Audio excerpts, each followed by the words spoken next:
les damos la bienvenida. Hoy tenemos una invitada especial, que es Laura Basabe. Laura es docente de la Cátedra de Didáctica 1 de la carrera de Ciencias de la Educación de la Facultad de Filosofía y Letras. Es especialista en temas de didáctica, enseñanza, currículum y evaluación, y es la actual directora de UBA 21. Empezamos el día de hoy, con la charla con Laura, en una serie de distintas acciones relacionadas con la evaluación. Hoy el objetivo es charlar con Laura en relación al documento, al primer documento que se publicó en la página de CITEP, escrito por Laura, y empezar un diálogo en términos de qué implica la evaluación en esta época de enseñanza sin presencialidad. Vamos a contar con otros documentos también escritos por Laura Basabe y Alejandra Mantea, relacionados con instrumentos de evaluación, estrategias de evaluación. También estamos lanzando tutoriales sobre distintas herramientas dentro de la plataforma Moodle que pueden servir para implementar distintas estrategias de evaluación formativa con nuestros estudiantes, y una serie de acciones relacionadas con este tema que creemos que va a ser a partir de ahora el foco o lo que nos centre más la atención, tanto para los docentes como para los estudiantes.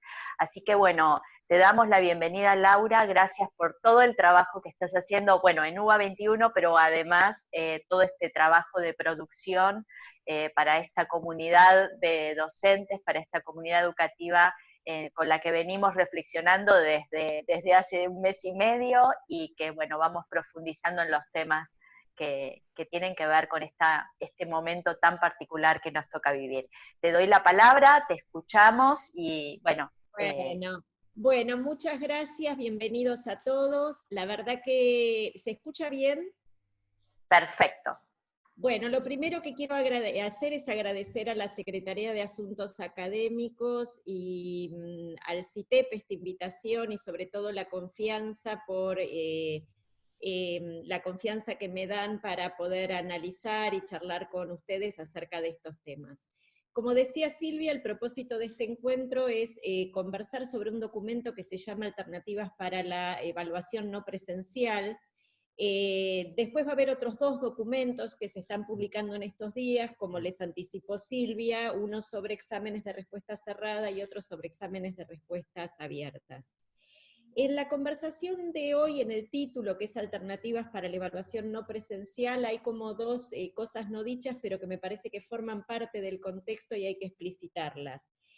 No es una conversación genérica para pensar alternativas para la evaluación a distancia, sino que es una conversación que se da en un contexto que es de tener que pensar la evaluación en materias y carreras que son básicamente presenciales. Y el otro dato del contexto es que estamos marcados por una situación de cierta urgencia, por tener que implementar formas nuevas de evaluación con cierta rapidez y con las herramientas que tenemos. Entonces, esta conversación se da en ese marco. Por estos días todos asistimos a muchas preocupaciones en torno a la evaluación en nuestros equipos docentes, en nuestras instituciones, en los medios. Aparecen las preguntas, pero bueno, en esta situación hay que evaluar, debemos evaluar, podemos evaluar, hay que evaluar y no calificar, y cómo evaluar. Y la verdad que en nuestro caso, en el caso de la universidad, son preguntas que podamos responder estas preguntas es decisivo, porque si estamos haciendo el esfuerzo que estamos haciendo por poder llevar adelante las cursadas, resulta crítico pensar en qué reconocimiento le vamos a hacer al estudiante de esas actividades académicas. Lo que yo quiero decirles es que la evaluación siempre concita preocupaciones, digamos, son preocupaciones que ahora se reeditan por la cuestión de tener que implementar formas de evaluación no presenciales, pero siempre en torno a la evaluación se entrecruzan. Esperen que les voy a compartir denme un minutito.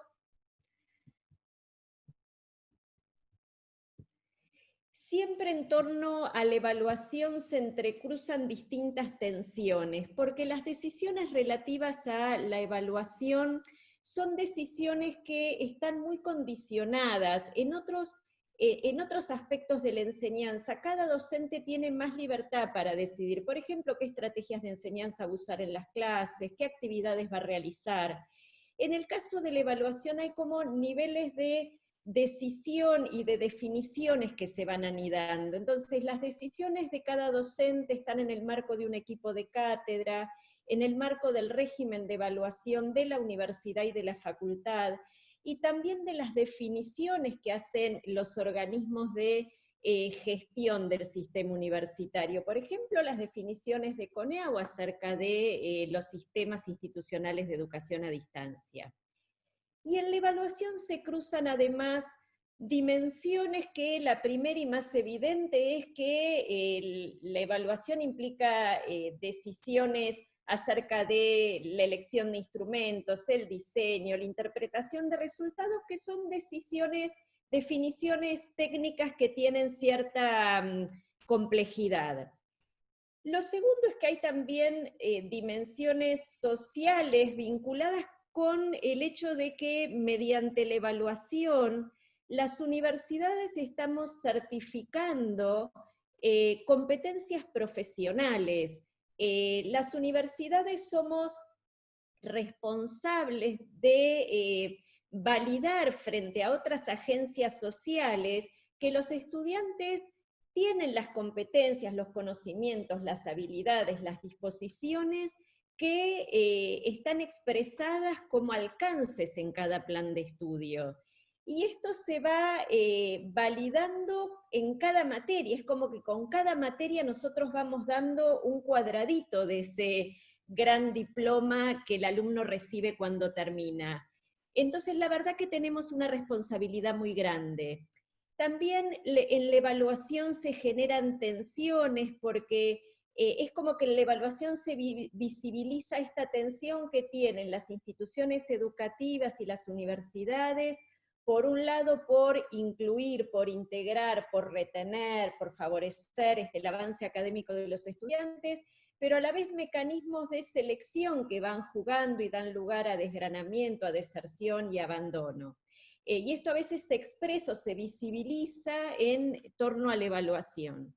Y por último, dimensiones éticas. Cuando uno evalúa, uno es una especie de juez que tiene que emitir un juicio de valor, una valoración acerca del desempeño del estudiante, y uno sea más consciente o menos consciente, siente una gran presión por tener que tomar decisiones que tienen consecuencias sobre la vida de los otros. Por eso lo que yo les quiero decir que estos días estas tensiones que se expresan en nuestras conversaciones entre hacer cosas sofisticadas tecnológicamente y el impacto que esto puede tener para profundizar la brecha digital, o la convicción que tenemos de que hay que sostener el funcionamiento de las universidades y garantizar las cursadas, y a la vez la preocupación porque sigue siendo la Universidad de Buenos Aires, tenemos que asegurar ciertos estándares de calidad. Estas tensiones que se nos expresan, se nos ponen de manifiesto estos días a nivel individual o en las reuniones que tenemos, les quiero decir que son razonables, que expresa una actitud responsable y respetuosa hacia la tarea entre manos. Así que bueno, vamos a empezar. Yo voy a organizar esta conversación en dos ejes.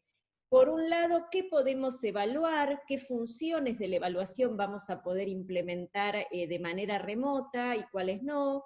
Y por otro lado, ¿qué instrumentos podemos utilizar? Y un poco alguna orientación de cómo implementarlos de manera no presencial. La idea de esta charla no es darles pautas para implementar, sino más bien elementos de juicio, categorías analíticas, distinciones que a ustedes los ayuden a llevar adelante estas discusiones en cada unidad académica. porque cada unidad académica tiene su particularidad, no solo en función de la especificidad disciplinar de sus carreras, sino también en función de sus culturas institucionales. Entonces, lo que vamos a dar son elementos de análisis. Bueno, vamos con la primera pregunta. ¿Vamos a poder evaluar? ¿Para qué vamos a evaluar? Nosotros siempre decimos que la enseñanza es una actividad intencional que está orientada a conseguir ciertos objetivos, ¿no?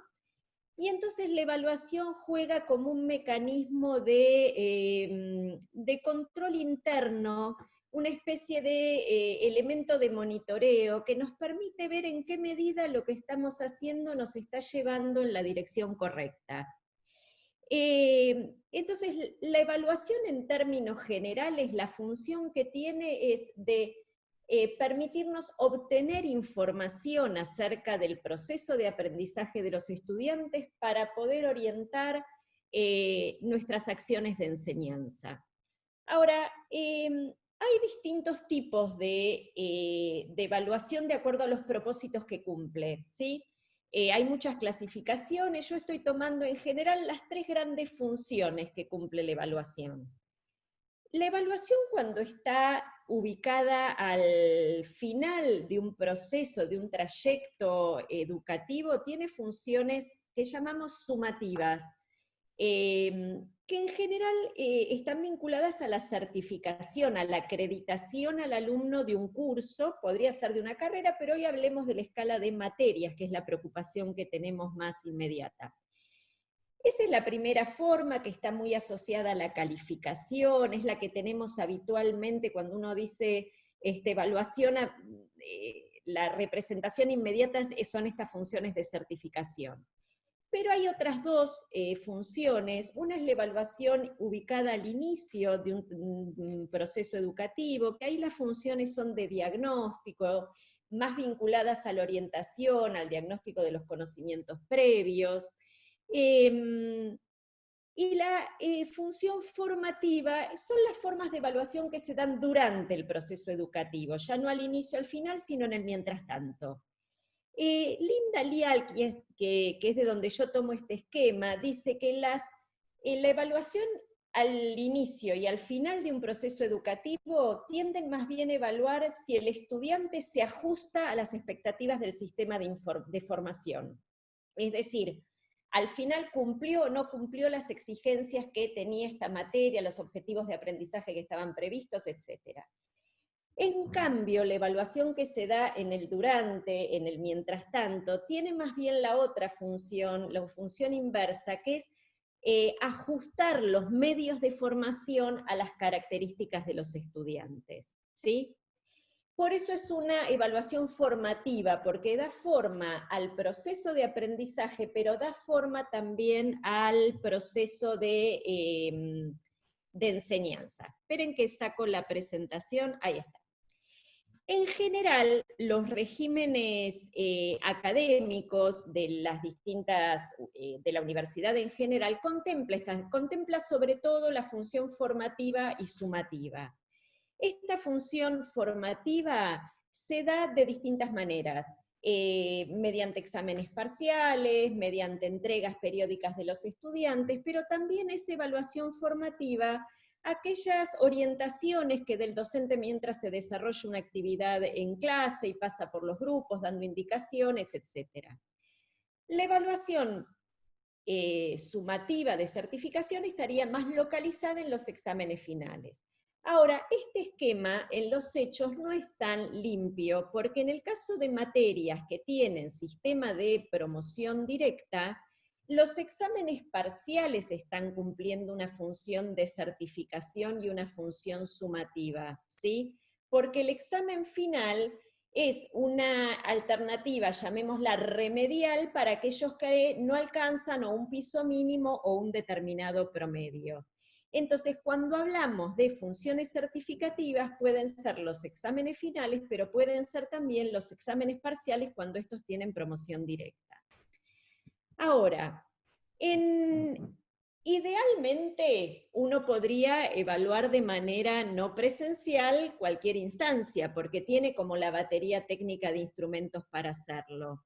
Pero hay un problema crítico y decisivo, que es que en una instancia de certificación de los aprendizajes, un requisito elemental que está antes de pensar en la validez y en la confiabilidad de los instrumentos, es que yo pueda garantizar los aprendizajes de quién estoy evaluando. Entonces yo tengo que poder garantizar la identidad del evaluado.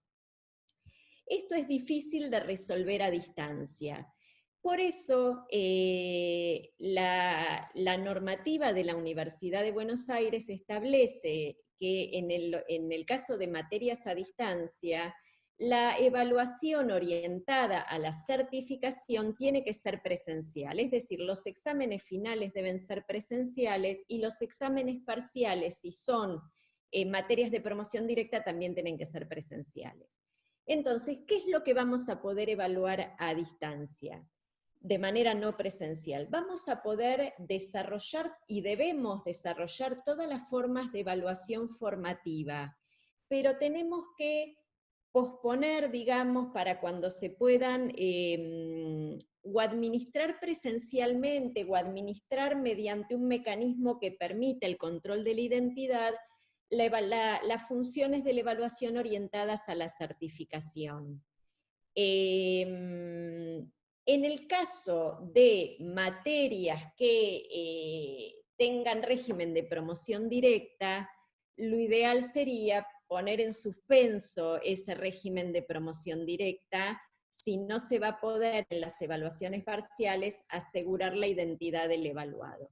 Bueno, seguro de esto yo paso porque seguro después va a haber preguntas y prefiero avanzar, y después en todo caso retomamos las preguntas.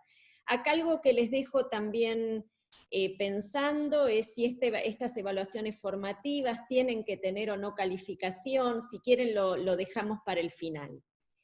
Paso a la segunda pregunta, que es ¿cómo podemos evaluar? La evaluación en formatos no presenciales no es nueva en las universidades.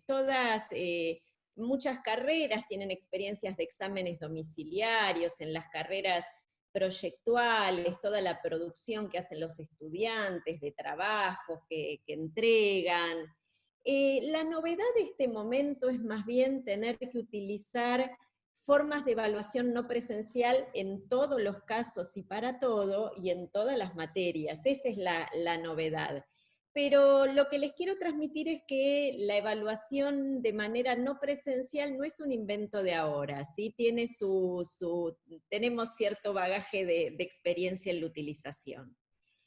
Tiene algunos requisitos, porque la evaluación no presencial, el alumno trabaja fuera de la órbita de control del docente. Nosotros estamos muy acostumbrados a exámenes presenciales, en los que el alumno tenemos mucho recaudo de que no se copien, etc. Ahora, los exámenes no presenciales tienen otras reglas del juego. Uno asume de entrada, desde el diseño del instrumento, que el alumno va a contar con la bibliografía y los materiales de estudio. Entonces uno tiene que pensar un examen que no evalúe únicamente la reproducción, o que no evalúe la reproducción directa de información a partir de un texto, sino consignas que impliquen una elaboración personal, ¿sí? Ese es como el requisito básico para una evaluación no presencial. Y la otra condición, diría yo, es que hay que pensar consignas que evalúen lo que llamamos habilidades cognitivas de orden superior. Ustedes en los documentos nuevos que se van a publicar van a encontrar en ambos una referencia al nivel de complejidad de la tarea intelectual que demandan las consignas de los exámenes. Cada consigna que uno piensa, en ese verbo que uno pone en la consigna, está expresando una tarea para el estudiante que implica cierta demanda cognitiva. hay tareas que son de orden cognitivo inferior, que es lo que tiene que ver con el manejo de información, de principios teóricos, de categorías conceptuales, de datos. Esa es como la primer capa, que sería el manejo, lo que llamamos conocimiento. Otra capa es la comprensión, poder establecer relaciones entre eso, hacer alguna inferencia, sacar alguna conclusión. El otro nivel es aplicar procedimientos muy conocidos para resolución de problemas tipo. Esas serían todas habilidades cognitivas de orden inferior, porque implican más bien manejar una información dada con muy poco grado de elaboración más allá de eso. Implica un manejo correcto. Sin duda esto es elemental en la formación universitaria, no lo estoy cuestionando de ninguna manera. Lo que voy a decir es que esto no es suficiente para la actuación profesional. Las demandas cognitivas de orden superior son las que promueven el análisis de un fallo judicial, de una obra arquitectónica, es decir, en las que el conocimiento se usa para un análisis, para una producción, la elaboración de algo similar a lo que elaboraría un profesional o para hacer una evaluación de una situación. A estas las llamamos habilidades cognitivas de orden superior porque implican, a partir de esa información, hacer una producción personal. Que esto es lo que requiere en general el desempeño profesional. Entonces, estos serían como los dos grandes requisitos que tiene que tener un instrumento de evaluación no presencial. Asumir de entrada que el alumno va a usar la bibliografía, y presentar consignas que impliquen una elaboración más allá de esa información. Les vuelvo a compartir la pantalla para repasar algunos instrumentos.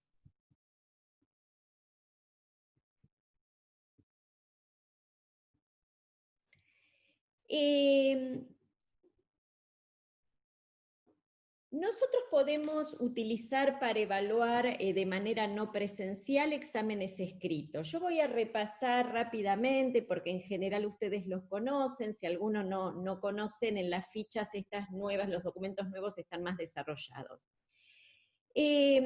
Los exámenes escritos pueden ser de respuesta cerrada, por ejemplo el multiple choice, verdadero o falso, que el rasgo es que hay una sola respuesta correcta. O de respuesta abierta, y en esa respuesta abierta hay todo un gradiente de posibilidades en cuanto a la tarea que se proponen las consignas.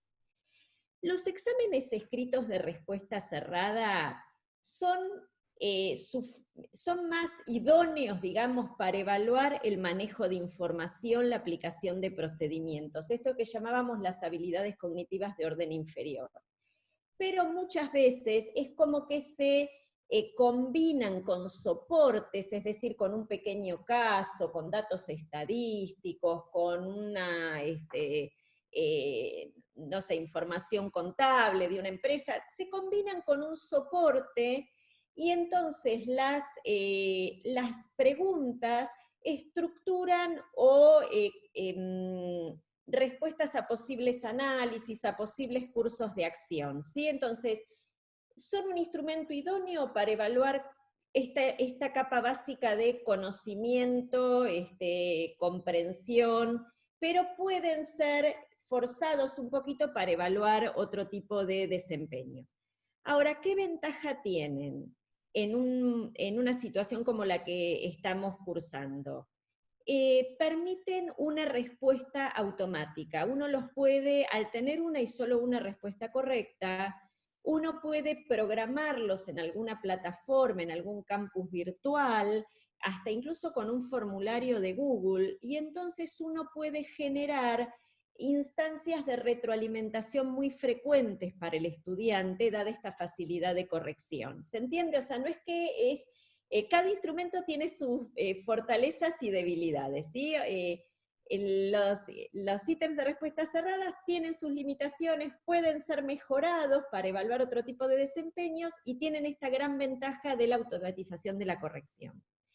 Que no es menor en una situación a distancia pensar en instrumentos que nos permitan al alumno darle retroalimentación muy frecuente, porque no los tenemos en la clase sentados adelante y les podemos ver las caras y les podemos preguntar cómo van. Bien, los instrumentos pasemos a los exámenes de respuesta abierta. El nivel más simple son cuestionarios, se parece mucho a un ítem que es de prueba objetiva, que es el ítem de respuesta breve, o sea, son preguntas o consignas que se resuelven en 2 o 3 renglones. Del mismo modo, son más idóneos para evaluar manejo de información. Y después hay todo un gradiente que van desde exámenes con consignas que implican un desarrollo más amplio. Estas consignas pueden estar orientadas a un análisis más teórico, conceptual, o hacia una producción, una situación de análisis, etc. Los trabajos prácticos. Las monografías y los trabajos prácticos son como 2 extremos de un continuum. Los trabajos prácticos proponen abiertamente, yo sé que a veces se usa la expresión trabajo práctico en nuestras universidades como sinónimo de trabajo grupal domiciliario, pero en realidad el trabajo práctico como instrumento de evaluación implican consignas que demandan utilizar los marcos teóricos, las categorías conceptuales, los marcos metodológicos para resolver una situación, para analizarla, para hacer una propuesta. ¿Sí? En eso reside el carácter práctico, que hay que aplicar un marco teórico, metodológico para hacer algo, para intervenir sobre una situación que me dan. Esa práctica puede tener distintos niveles de complejidad, desde analizar un pequeño ejemplo, aplicar un procedimiento, hasta prácticas que simulan realmente la actuación del profesional, ¿sí? En particular, hay 3 tipos de consigna muy orientadas al desarrollo de competencias profesionales. Una es el trabajo con casos. Los casos son una estrategia de enseñanza, pero pueden ser utilizados también como una forma de evaluación. Los casos hay de 3 tipos. Digo porque a veces según las disciplinas hay algunos que se usan más o menos. Hay un caso que es conocido como el caso Harvard, que es muy común en la enseñanza del derecho y de la administración, donde se presenta un relato bastante extenso, como un cuento, que no tiene un final. En vez de un desenlace, tiene un dilema, y le pregunta al estudiante qué hay que hacer, le pide una resolución, una intervención. Y hay preguntas que van guiando en el análisis de esa situación. El otro formato de caso que es más fácil de construir que porque el caso Harvard requiere hasta habilidades como literarias, ¿no? Porque están muy bien escritos realmente. El otro caso que es más sencillo se llama incidente crítico, que es un relato muy breve de un párrafo que presenta una situación que requiere una intervención urgente. Este tipo de caso es similar al que se usa en medicina para el aprendizaje basado en problemas, cuando dicen, por ejemplo, en una guardia llega una mujer embarazada de 32 semanas, refiere que tiene presión alta y dolor de cabeza, bueno, cuál es la conducta médica a seguir o qué estudios le pedirías. Es decir, hay una situación de mucha emergencia contada muy brevemente. Y el último caso es el último formato de caso es el caso dossier, donde se presenta información, dossier, querría decir expediente, donde a uno le dan un expediente que puede tener resoluciones, información estadística, o sea, información desestructurada, y le dan, por ejemplo, un mail, simula un mail que el jefe le dice a alguien, decime qué es lo que tenemos que hacer con esta situación. Entonces, cada caso, en los 3 casos, lo que en esta evaluación, en los 3 tipos de caso, lo que se propone con este tipo de evaluación es que el estudiante aprenda a formular problemas, porque en la práctica profesional los problemas no nos vienen ya delimitados, que el estudiante aprenda a formular problemas a partir de datos de una situación, que aprenda a identificar la información relevante, que aprenda a ver qué información falta y cómo reconstruirla, que pueda identificar cursos de acción, pros y contras, y finalmente proponer una solución. ¿sí? Los casos en general tienen este propósito. El caso dossier además promueve la organización de información no estructurada, que es algo que en cualquier profesión todos tenemos que hacer. El otro tipo de consigna de trabajo práctico es lo que se llama evaluación auténtica. La evaluación auténtica, la idea de auténtica viene de la preocupación por generar situaciones lo más similares posibles a las que se le presentan al profesional en el mundo del trabajo. También el grado de autenticidad es un rango, digamos, que tiene que ver con la medida en que la situación que uno le propone al estudiante guarda similitud en cuanto a condiciones y demanda cognitiva con las condiciones o disposiciones mentales que se requeriría para resolverla en el mundo real. También con el grado en que promueve la socialización y la identidad profesional y con la relevancia que tiene esa situación. Es decir, son consignas que tienen 4 rasgos. Le dicen a uno, le asignan un rol, una tarea, una audiencia y un producto. Le dicen, por ejemplo, usted es el abogado patrocinante en un juicio de divorcio, tiene que elaborar la respuesta a la contraparte en tal situación. Si a uno lo ponen en una situación profesional, muy similar a la situación profesional, o lo más similar posible.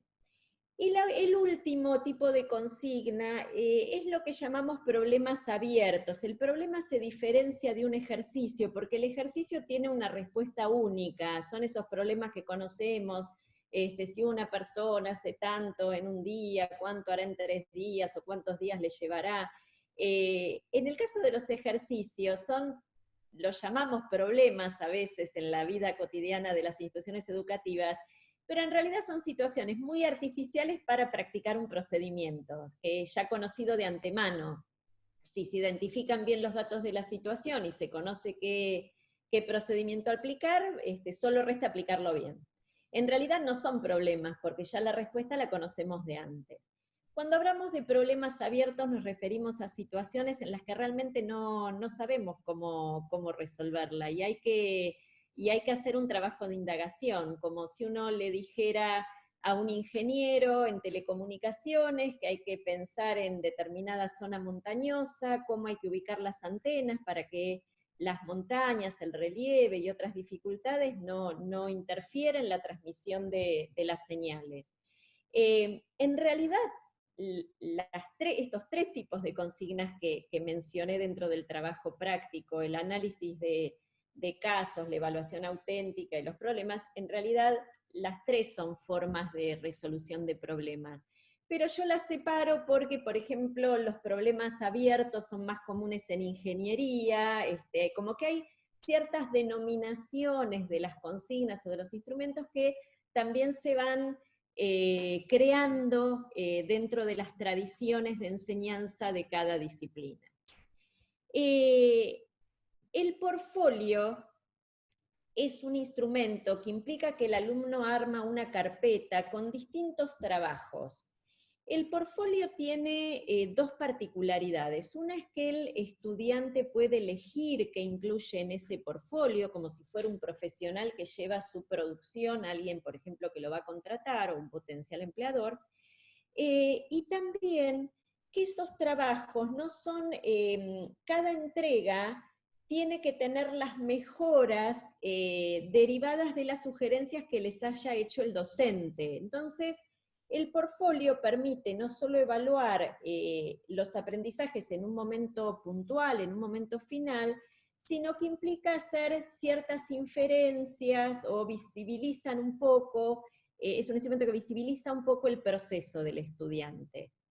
Tiene la ventaja en una administración no presencial que estas entregas puntuales que se van haciendo, que después se reúnen en el portfolio, pueden estructurar el trabajo pedagógico. Entonces, lo que el alumno se le va pidiendo como entregas puntuales pueden después recopilarse en una evaluación final.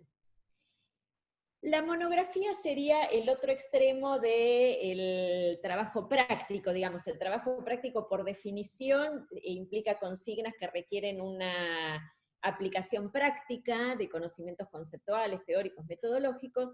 La monografía, por definición, es un trabajo absolutamente teórico. Es un trabajo que implica el relevamiento bibliográfico, un trabajo elaborado de acuerdo a las normas de escritura académica. A veces la consigna la puede dar el docente, o a veces también, esto es más habitual en el nivel de posgrado, el docente dice, bueno, dentro del programa elijan un tema y escriban un ensayo, ¿no? Entonces uno está... también guarda relación con la práctica profesional, pero con una práctica profesional más académica, ¿no? Entrena al alumno en un trabajo de escritura de artículos, más bien. Bueno, unos minutitos más y... Sí, estamos bien. Bueno, los exámenes orales. A ver, yo les decía, en los exámenes escritos la dificultad que tenemos es la de constatar la identidad de los estudiantes.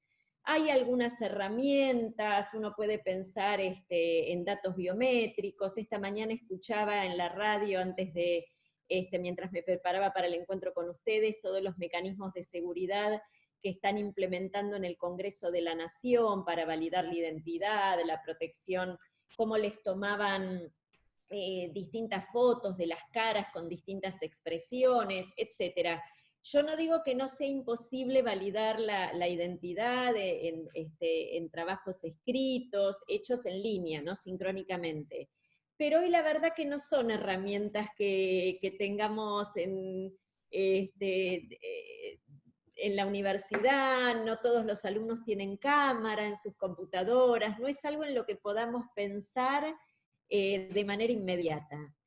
En cambio, en los exámenes orales es más fácil validar la identidad del estudiante. Uno le puede pedir que muestre el DNI. Bueno, hay cuestiones administrativas que hay que pensar, pero en principio, digamos, uno puede tener validado el DNI y la foto, uno puede estar seguro que quien tiene delante es quien, a quien que uno puede estar seguro de que está evaluando los aprendizajes de esa persona.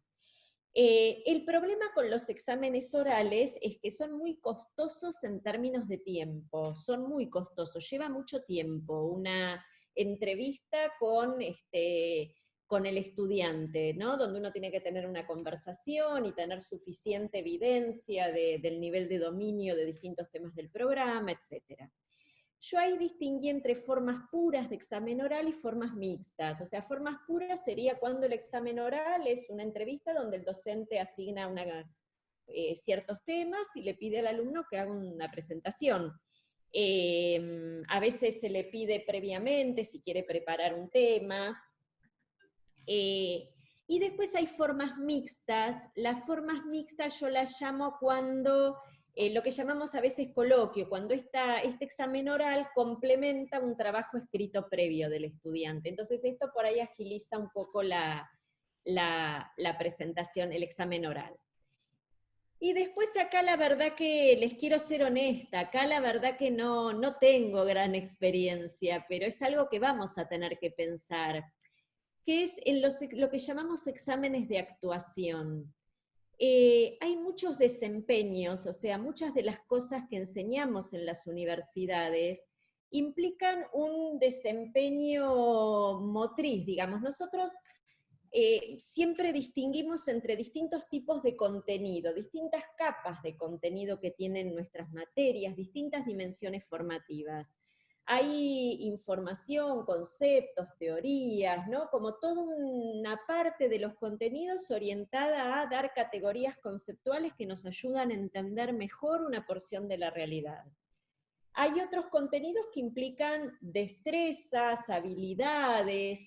Algunas de esas se pueden plasmar por escrito, o sea, una gran competencia habilidad es hacer un balance, por ejemplo, y eso puede ser presentado por escrito, o sea, muchos de estos contenidos procedimentales, de estos procedimientos que enseñamos, se pueden plasmar por escrito. Pero hay algunos que no, porque algunos implican manipulación de equipamiento, implican destrezas motrices, digamos, yo no puedo hacer un informe escrito de cómo hago una maqueta arquitectónica, ¿sí? Eh, Eso implica una actuación, generar un producto, un artefacto. Entonces vamos a tener que empezar a pensar si algunas de esas actuaciones no se pueden dejar registrada por algún medio audiovisual, ¿sí? Que no es algo escrito ni oral. Por ejemplo, el envío de un video con algún tipo de desempeño, imágenes de, no sé, en carreras de indumentaria, estoy pensando de alguna pieza de indumentaria que tuve que desarrollar de acuerdo a ciertas categorías. No no tengo acá, porque es algo nuevo, poder evaluar desempeños a través de algún registro audiovisual. Se los dejo como interrogante. Bueno, y para ir cerrando, a ver, armé este cuadro para que ustedes, para sistematizarles un poco lo que conversamos, pero es simplemente eh, para integrar un poco, pero todo, digamos, requiere una conversación. A ver, los exámenes de escritos de respuesta cerrada y el cuestionario, como dijimos, nos van a servir para evaluar conocimiento, comprensión y aplicación de reglas. Los podemos como mejorar un poco, combinar con pequeños casos y materiales para evaluar análisis, producción, evaluación. No vamos a poder evaluar disposiciones ni desempeños psicomotrices. Con disposiciones, antes cuando hablé de los tipos de contenido, no les mencioné aquellos contenidos que llamamos de tipo actitudinal, que tiene que ver con toda la formación que hacemos de disposiciones profesionales.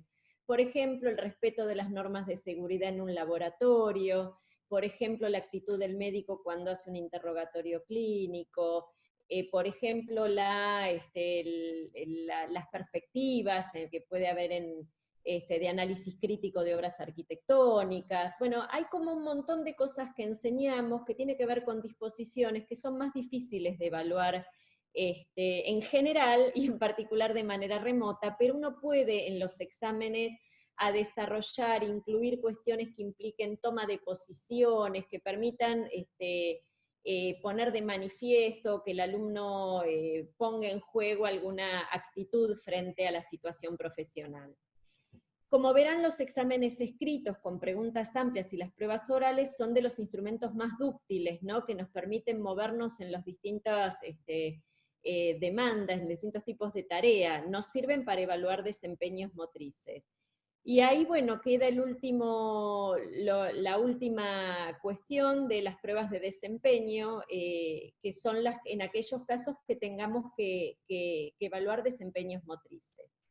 Ahora, respecto de esto de qué vamos a poder evaluar, también yo les sugiero que hay una charla y hay un material que escribió Daniel Feldman, porque también, digamos, hay algunos contenidos que por ahí no vamos a poder evaluar de manera remota. Entonces, en esto por ahí también, dentro de cada materia, a lo mejor algunas cosas hay que dejarlas, digamos, como evaluar ahora todo lo que tenga que ver con la evaluación formativa, lo que se puede evaluar por estos instrumentos. Y si hay algún tipo de práctica muy relevante, muy crítica, bueno, eso puede quedar como para la instancia de evaluación final.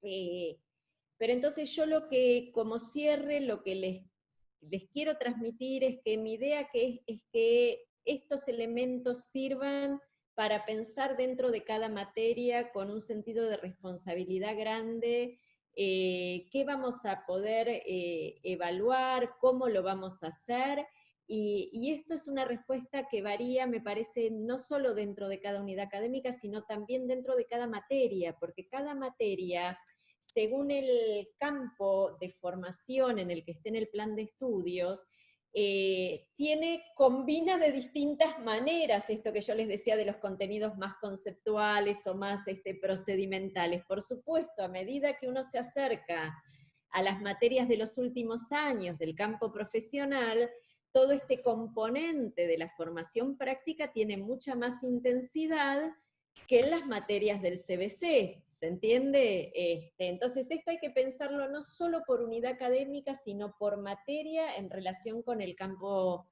de formación.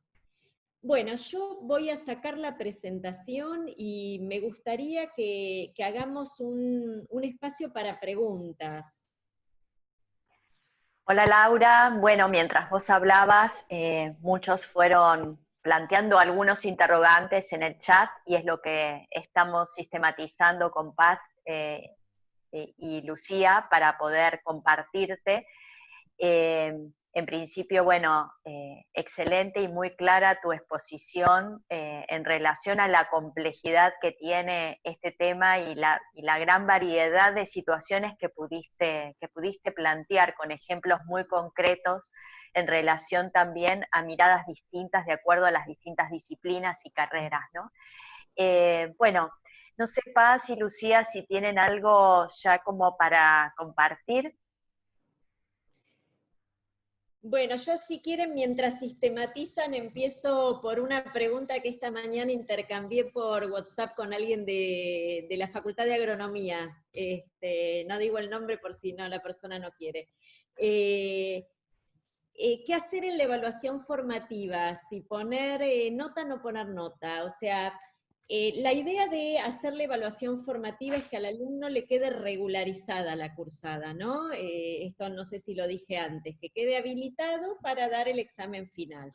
Entonces hoy me mandaba esta profesora una nota que Harvard junto a varias universidades de Estados Unidos decidieron no poner nota y simplemente usar pasa no pasa, aprobado o desaprobado, ¿sí? Y entonces, ¿qué convenía hacer en las instancias de evaluación formativa si dejábamos solo aprobado o no aprobada la cursada?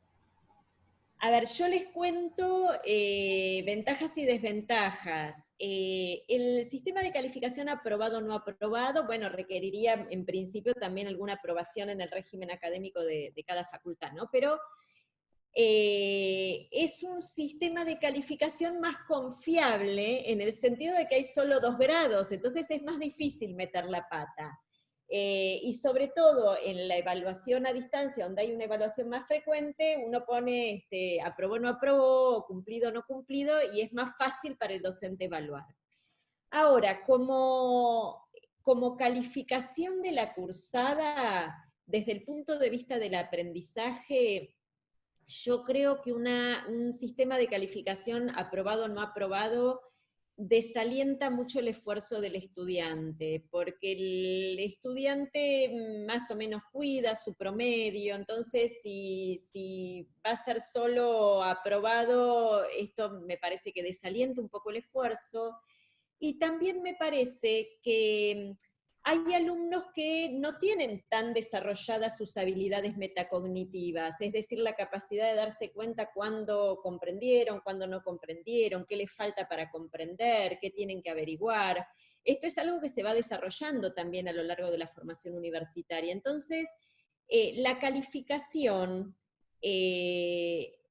al alumno también le da información de cómo está ubicado en relación con las expectativas del sistema de formación, perdón. No es lo mismo aprobada la cursada, digamos, cumplido con un 4 que cumplido con un 9 o un 10. O sea, eso también le da información al estudiante. Entonces, usar 2 grados es más confiable en el sentido de que metemos menos la pata como docentes al evaluar, es más difícil pifiarla, es más fácil, no sé, por ahí entre un 7 y un 8, un 8 y un 9, entre aprobado y no aprobado, es como más grosera, la más gruesa la distinción, pero da menos información a los docentes y a los estudiantes. También cuando tengamos que tomar final, no es lo mismo evaluar en el final un alumno que vemos que tiene un desempeño en la cursada de 8, que de 4, que de 5, ¿sí? Entonces, Me parece que en materias de grado sería bueno que la evaluación formativa tenga una calificación. Les quiero decir también que en UBA 21 establecimos este mecanismo de cumplido o no cumplido, pero les digo las razones. UBA 21 son estudiantes ingresantes a la universidad. Cuando nosotros, UBA 21 empezó muy a inicios de marzo, algunas materias empezaron el 9 de marzo, cuando se desató toda la cuestión de la suspensión de las actividades presenciales. Para nosotros, aunque seamos un programa a distancia, fue un problema resolver el tema de la evaluación, porque los exámenes parciales eran presenciales y había promoción directa. Y entonces ahí, muy rápidamente, con la secretaria de Asuntos Académicos analizamos los escenarios y suspendimos, digamos, pasamos a hacer los exámenes de manera no presencial, pusimos en suspenso por este cuatrimestre la posibilidad de promoción directa y analizamos si dejábamos la cursada con nota o sin nota, y dejamos que la cursada está cumplida o no cumplida, porque nos pareció que alumnos ingresantes a la universidad iba a ser muy difícil explicarles que teniendo un 8 igual no promocionaban la materia. Todo esto también lo analizamos a principios de marzo, ¿no? Cuando la situación era muy reciente. Y también nos daba temor que UBA 21 tiene una escala de, este cuatrimestre tenemos 140.000 inscripciones, más o menos 68.000 estudiantes. Entonces, en UBA 21 cada movimiento, uno tiene que ser muy cuidadoso porque todo tiene un gran impacto. Entonces, nos daba temor al implementar estos exámenes de manera no presencial con estudiantes ingresantes, que hubiera como algunos efectos no previstos, que no pudiéramos estar anticipando tan rápidamente. Entonces, esta fue la razón.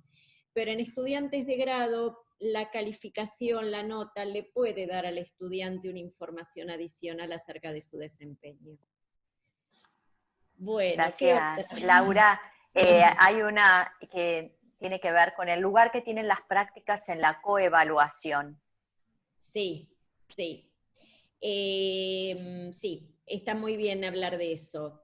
Yo algo también que no dije, pero que me viene bien aclarar ahora, es que también en la educación a distancia yo distinguiría lo que son evaluaciones un poco más formalizadas, que requieren una entrega del estudiante, de actividades que el estudiante tiene que ir haciendo, como el equivalente a la asistencia a clase.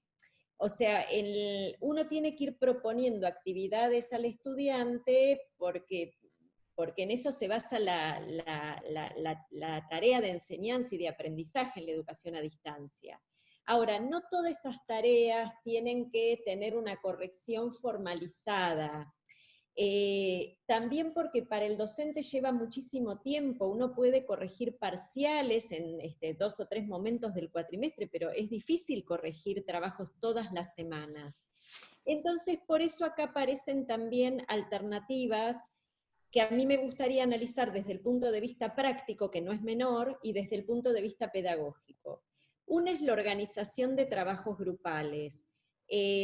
Todas estas consignas que yo puse de evaluación escrita, salvo el cuestionario, que es como muy elemental, las que son de las consignas de examen escrito, de respuesta amplia, pueden ser trabajadas en grupo.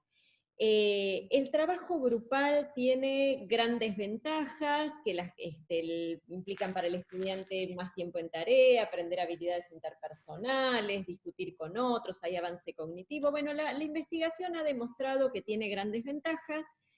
Todos sabemos que tiene una gran desventaja, que es, bueno, si todos los participantes han hecho una contribución realmente auténtica, ese trabajo, bueno. Ahora, hay una parte práctica en esto que como docentes nos va a simplificar también corregir trabajos grupales, nos va a permitir dar una retroalimentación más frecuente, que en la educación a distancia no es menor. También uno puede implementar formas de coevaluación. hay un gran aprendizaje que se hace en la vida universitaria, aunque no lo tengamos del todo formalizado, que es aprender a darnos cuenta cuando nuestra producción se ajusta a ciertas expectativas y cuando no. Esto es lo que se llama, antes hablábamos de habilidades metacognitivas, ¿no? Y entonces, cuando uno promueve prácticas de autoevaluación o prácticas de coevaluación, promueve en el alumno una reflexión mayor sobre la propia producción en relación con ciertos criterios, ¿no? Porque a veces la evaluación del docente el alumno no la llega a incorporar, le parece que bueno, que él estudió un montón y que al final acá piden que se estudie de memoria, o sea, el alumno pone alguna justificación que lo defiende de esa evaluación. Cuando él se tiene que hacer una evaluación en base a ciertos criterios o evaluar el trabajo de otro, esto desarrolla de otra manera la reflexión sobre un objeto en relación a criterios. Y de paso les cuento que cuando uno habla de pruebas de respuesta extensa, yo esto lo pasé un poco por alto, pero un problema es un tema decisivo, crítico, es la corrección, porque son trabajos muy amplios, muy extensos, donde uno tiene que tener predefinidos los criterios de evaluación. Es distinto de cuando uno corrige un examen de respuesta cerrada o un cuestionario donde uno pide las partes de la célula, una definición de tal tema y ya está, no hay tanta... Cuando uno tiene trabajos tan amplios que implican o permiten diversidad de caminos de resolución, lo que tiene que tener es criterios para evaluar. Y en ese documento presentamos junto con Damián Tornese y Brenda Leal Falduti, con los que lo escribimos, distintos instrumentos que permiten objetivar los criterios, comunicarlos al estudiante, pero también sirven como herramientas que después nos facilitan la corrección. No me voy a detener ahora, salvo que haya alguna pregunta, lo van a tener en el documento, pero estos instrumentos son las listas de cotejo, las escalas, las rúbricas, ¿sí? Bueno, el que quiera otra. Bueno, hola Laura, aparece una pregunta pidiendo recomendación de Fabiana, que dice, para alumnos de primer año que solo tuvieron una clase presencial en la universidad, ¿qué tipo de examen recomendás? Ella dice, la materia es administración. Bueno, tendría que ver un poco el programa, ¿no? Pero si es una materia de primer año, yo creo que es muy posible que sean más bien contenidos de carácter informativo conceptual. Entonces, ahí lo que creo es que sí hay situaciones de práctica, son más bien situaciones de aplicación, me imagino que se verán las escuelas de administración, entonces, no sé, la parte de aplicación estará más vinculada, más a vincular una teoría con ejemplos. Me parece que se pueden usar exámenes domiciliarios, donde se combinen consignas más teóricas con alguna consigna más que implica analizar alguna pequeña situación. Pero hay que ver el programa, hay que ver cómo se vincula después con otras materias, Fabiana. Claro, van apareciendo comentarios a medida que vos vas hablando y que muchos tienen que ver con cuestiones muy específicas de las disciplinas. Karina dice, el problema es cuando gran parte de la cursada se compone, por ejemplo, de trabajos prácticos de laboratorio para cada tema. ¿Cómo se hace para regularizar? Aparecen algunas preocupaciones más específicas. Bueno, ahí no tengo respuestas, porque en el laboratorio seguramente en esas prácticas se evalúan un conjunto de desempeños, de manipulación de instrumental que posiblemente no se pueda evaluar a distancia, porque aunque el alumno, como decíamos antes, pueda generar un material audiovisual, en su casa no tiene el equipamiento para demostrarle al docente que está haciendo bien las mediciones. Así que la verdad que eso, ahí puede haber en las materias cosas que no podamos evaluar a distancia. Lo que podemos hacer en ese caso es pensar, sí, nosotros ahora, si eso no queda, digamos, para la evaluación en el final o como para un complemento de la evaluación formativa, que quede algo aparte para evaluar para cuando se reanuden las actividades presenciales, pero por ahí mi recomendación es tratar de hacer el intento de modularizar un poco las decisiones, o sea, si bien hay un marco que es la unidad académica, dentro de cada carrera las materias son distintas y en cada momento de la carrera las materias son distintas. Y cada materia internamente tiene distintas partes. Yo doy una materia, Didáctica 1, que sí, que la primera parte del programa es más de marcos conceptuales y no vamos a tener dificultad, y después hay ciertas prácticas que hay que hacer, que estamos viendo cómo las vamos a volcar en prácticas de lápiz y papel, digamos. Hay materias que son más de, como decimos, de lápiz y papel o de tiza y pizarrón, materias que no, hay materias que no, o partes de materias que no.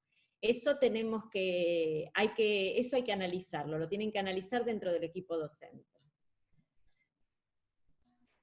Aparecen algunas cuestiones y algunas preguntas, Laura, que tienen que ver con este acompañamiento que se está sugiriendo a los estudiantes, que está determinado por la no obligatoriedad, y bueno, y la pregunta es cómo vamos a garantizar la cursada, ¿no?, de los estudiantes y la regularidad de los estudiantes. Bueno, yo lo que creo es que acá nos fueron cambiando los escenarios muy rápidamente, entonces yo creo que hace un mes las respuestas que dábamos eran unas, o sea, yo les cuento el caso de UBA 21, que ya había empezado el cuatrimestre y tuvimos que decidir muy rápidamente, pero yo también doy clases en la carrera de Ciencias de la Educación, entonces en marzo el escenario parecía uno, no estábamos ni siquiera en cuarentena, entonces se pospuso un poco el inicio, nos dijeron, bueno, vayan usando los espacios virtuales para presentarse, después, bueno, no, empiecen a trabajar en lo que se pueda con la bibliografía, y ahora ya es como que empezamos la cursada y todavía no está muy definido qué vamos a hacer con la evaluación, es como que las respuestas nos van, las vamos teniendo que dar sobre un escenario que va cambiando. Esto es así. Laura agregó algo, y es que cada unidad académica también está encarando esta etapa de acompañamiento de manera completamente diferente, y al interior incluso de cada unidad académica, las carreras o las materias también. Entonces hay una gran heterogeneidad en el modo en el que cada unidad académica está enfrentando esta situación y cómo define este acompañamiento. Y claro, en ese sentido, cada unidad académica está definiendo en estos momentos acuerdos comunes para guiar este tema de regularizaciones, de acreditaciones, más como vos planteabas al principio, el marco institucional de lo que implica la evaluación, ¿no? Sí, a ver, eso sin duda depende, como les decía, del régimen académico que establezco, las modificaciones que haga cada unidad académica. Yo lo que quería es establecer qué es lo que tenemos hoy como normativa de materias y carreras a distancia, ¿no? Que la certificación es presencial. Eso es lo que tenemos hoy, pero uno va viendo que las universidades van dando respuestas particulares a una situación que todos sabemos que es de emergencia. Uno podría decir, no, bueno, pero esa es una normativa que es para las carreras y materias a distancia, y nosotros somos presenciales. Es verdad, pero si se empiezan a dictar las materias de manera no presencial, uno pensaría que es deseable cumplir con esos estándares definidos para las materias a distancia. Pero sí, yo todo lo que les decía de la evaluación formativa que podría dejar acreditada una cursada es, por supuesto, en el marco de lo que después se define en cada unidad académica. Lo que quise enfatizar es que por ahora no está previsto en el marco normativo la certificación de los aprendizajes a distancia. Yo lo que les dije es lo permitido, dentro del marco normativo que tenemos hoy. Después cada unidad académica definirá dentro de ese marco con qué márgenes quiere jugar, ¿no? Pero sí, hoy todavía no tenemos mucha posibilidad de decirle a los estudiantes, hacer las actividades que te va a quedar regularizada la cursada. Lo estamos analizando. Los estudiantes igual, al menos en mi experiencia, ellos cumplen con todo semana a semana, más que cuando es la enseñanza presencial, porque yo creo que tienen mucho temor a perder el cuatrimestre. Entonces, hay hasta ahora un nivel de cumplimiento que creo que no he visto en 20 años de enseñanza presencial. Pero bueno, en mi caso particular, no sé cómo es en el resto. Y Mariana Frascogna dice, bueno, estamos recabando información para nosotros para saber si están entendiendo los contenidos. Bueno, seguro, eso es una de las funciones de la evaluación formativa. Esa es una de las funciones, recoger información para hacer ajustes en la enseñanza y darle información al estudiante de cómo va. Eso está muy bien, recoger información para ver qué es lo que el alumno efectivamente está comprendiendo.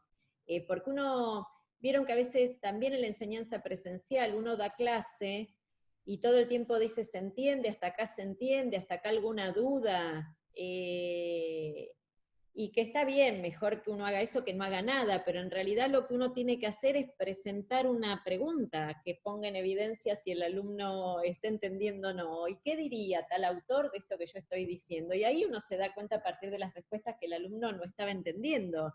Porque el alumno a veces cree que está entendiendo, o sea, le puede dar vergüenza decir desde que empezó no entendí nada, pero también puede creer que está entendiendo y no está comprendiendo.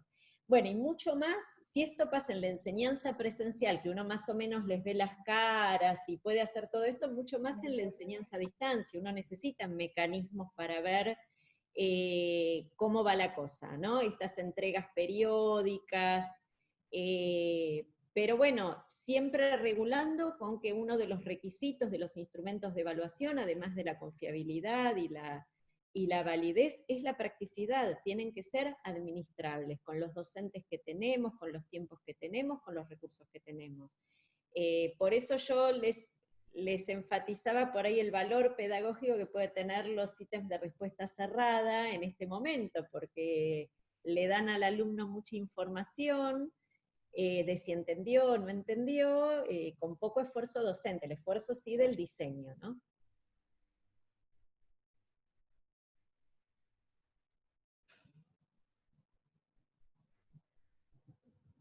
Lucía, no sé, sí, Ahí tenés está, alguna. no podía desmutear el micrófono. Bueno, Laura, hay muchísimos agradecimientos por la explicación, por la claridad, por la sistematización que realizaste. Hay algunas preguntas acerca de algunos materiales teóricos donde esto pueda encontrarse. Bueno, volver a aclarar Sí. que van a salir 2 nuevos documentos, ¿no? Van a salir, o sea, lo que ustedes tienen como material disponible hoy es un documento que escribimos cuando se inició la cuarentena. Les diría que es como de las primeras reflexiones, y armamos 2 documentos más, como uno con Alejandra Mantea sobre exámenes de respuesta cerrada, y otro con Damián Tornese y Brenda Leal Falduti sobre exámenes de respuesta abierta. En los 2 casos hay como algunas recomendaciones de cómo diseñarlos, de cómo dar retroalimentación, y también algunas pistas de cómo implementarlos en entornos virtuales de aprendizaje o en algún otro medio, ¿sí? Esos documentos van a salir y ahí van a tener un montón de información, van a tener un montón. O sea, lo que no tenemos todavía es pautas para las pruebas de actuación. La verdad que, les soy honesta, eso lo charlábamos el otro día con una colega, la verdad que es algo nuevo, pensar en materiales audiovisuales para poner en evidencia una actuación. Y bueno, y tenemos pendiente uno de exámenes orales, pero esto como seguramente quede para el final, tenemos un poco más de tiempo. Bueno, Laura, muchísimas gracias. Esto no es el final, Laura, te vamos a volver a convocar, vamos a seguir charlando. Convocamos siempre a la comunidad de docentes a continuar el diálogo en los distintos espacios que vamos ofreciendo en CITEP, y seguramente te vamos a estar volviendo a consultar sobre este tema que, bueno, que forma parte ahora del contexto en el que también la práctica docente se está llevando adelante. Perfecto, bueno, cuando quieran. Es importante en momentos como estos lo que se llama generar comunidades de prácticas, ¿no? Porque son situaciones en las que la verdad que nadie cada situación es diferente, nadie tiene las lecciones aprendidas de haberlo hecho ya 30 veces antes, así que la verdad que es importante generar estas comunidades para transmitir experiencia y también para sentirse menos solo, que ver que estas preocupaciones que uno tiene no son porque uno sea menos avanzado en herramientas tecnológicas, que son decisiones importantes.